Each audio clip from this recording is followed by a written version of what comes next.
ये बिल्कुल science based decision हुए हैं। पहले 4 to 6 वीक का जो फैसला था वो उस समय जो डेटा उपलब्ध था, जो गाइडेंस थी कोविशील्ड के डेटा के बेस के रेगुलेटर्स की, उसके अनुसार वो फैसला हुआ। फिर ये देखा गया है कि शुरुआत में जो कोविशील्ड की स्टडी हुई उसका जो प्लान था, डोजिंग शेड्यूल था, वो वही था जिसकी पहले बात मैंने करी, 4 to 6 वीक्स। जब और डेटा उपलब्ध हुआ तो दिखाया गया कि ऑल्दो अनप्लान्ड जो सेकेंडरी एनालिसिस होते हैं, मेन से हटके ऐसे भी देख लें, ऐसे भी देख लें, तो उसमें पाया गया कि ड्यूरेशन बढ़ाते हैं तो इतना एडवांटेज होता है और वो लेके भी हम चल सकते हैं। उस समय जो एनटैगी का सिस्टम है, मैं उन एनटैगी के बारे में ये कहना चाहूँगा, national technical advisory group on immunisation, ये एक स्टैंडिंग कमेटी है, ये आज नहीं बनी, कोविड से पहले की है। ये बच्चों की इम्यूनाइजेशन के लिए काम करती है, उसको साइंटिफिक डेटा देखती है। We must respect these institutions, उनके इंडिपेंडेंट फैसले हैं। तो उन्होंने जब उसको देखा, हालांकि उस टाइम पे यूके ने 12 हफ्ते कर दिया, WHO ने भी कहा कि 12 हफ्ते करिए, बहुत सारे देशों ने ऐसा नहीं किया, ये भी याद रहे।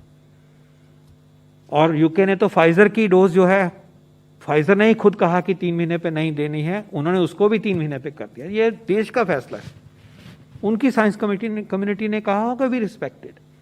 लेकिन हमारी साइंस की जो टेक्निकल कमेटी थी, जिसको ICMR एंकर करते हैं DBT के साथ, उनका फैसला था कि ऐसे करने से जो डेटा अवेलेबल है उसको ध्यान से जब ये देखते हैं, बाहर का भी, अंदर का भी, अपना भी, तो ऐसा लगता था कि ब्रेक थ्रू इन्फेक्शंस बढ़ जाएंगे।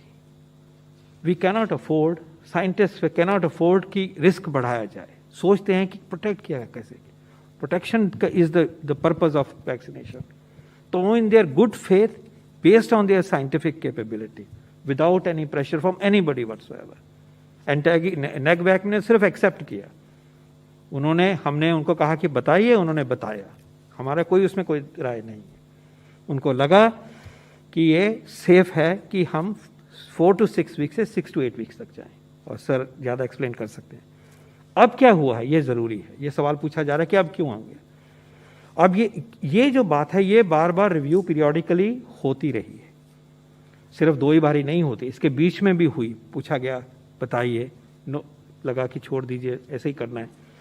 अब ये हुआ है कि यूके का हमें रियल लाइफ एक्सपीरियंस मालूम है।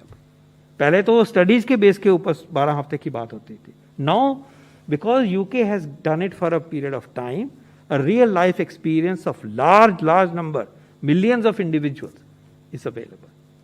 जब उस डेटा को देखा गया और WHO के जो एक्सपर्ट हैं उनको भी मीटिंग में लाए गए, तो लगा कि हाँ, अब हम साइंस की दृष्टि से कॉन्फिडेंस के साथ कह सकते हैं कि हमारे देश में जब हम ये चेंज लाएंगे तो हमारे देशवासियों को एक्स्ट्रा रिस्क नहीं होगा। This is a dynamic situation. NTAGI बार बार इस चीज को मिलकर करती है। तो जो अभी फैसला हुआ है वो पीरियोडिक रिव्यू का एक हिस्सा है। उस टाइम पे लगा कि ये ठीक नहीं है, सिर्फ उसको 6 to 8 वीक्स तक पुश किया गया, और अब लगा कि रियल लाइफ एक्सपीरियंस यूके का दिख गया है। ये वैक्सीन अभी ईजाद हुए हैं, ये दिसंबर का वैक्सीन है। ये रियल लाइफ में इस्तेमाल होने से जो सोच आई, उस सोच के बेस के ऊपर कॉन्फिडेंस मिला और ये फैसला किया गया है।